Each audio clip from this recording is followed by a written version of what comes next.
السلام علیکم دوستو، آج ہم بیان کریں گے حضرت موسیٰ علیہ السلام اور فرعون کا واقعہ۔ کچھ یوں ہے کہ ایک دفعہ فرعون اور اس کی بیوی حضرت بی بی آسیہ ایک ساتھ سیر و تفریح کے لیے نکلے۔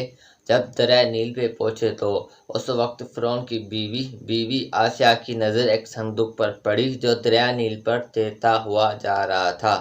یاد رہے کہ فرعون کا اصل نام ولید بن مصعب بن تیان تھا، جو کہ ایک بڑا ظالم اور سرکش بادشاہ گزرا، اور اس وقت مصر کے بادشاہوں کو فرعون کہا جاتا تھا۔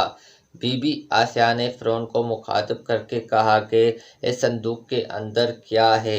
یہ سن کر فرعون نے اپنے وزیر کو فوراً صندوق نکالنے کا حکم دیا، جس پر فرعون کے وزیر نے حکم کی تکمیل کرتے ہوئے اس صندوق کو باہر نکالا۔ جب اس صندوق کو کھولا گیا تو اس میں ایک حسین جمیل بچہ نظر آیا۔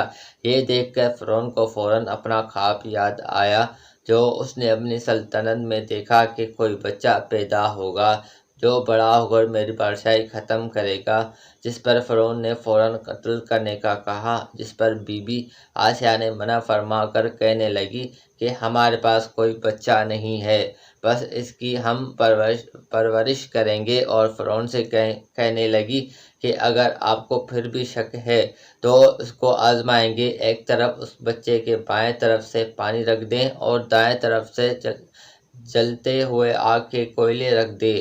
اگر یہ بچہ بڑا ہو کر آپ کی سلطنت کو نقصان پہنچائے گا تو ضرور یہ ہوشیار ہوگا، جس پر ضرور یہ اپنے ہاتھ کو پانی کی طرف موڑ دے گا، اگر نہیں تو یہ اپنے ہاتھ کو آگ کی طرف کر دے گا۔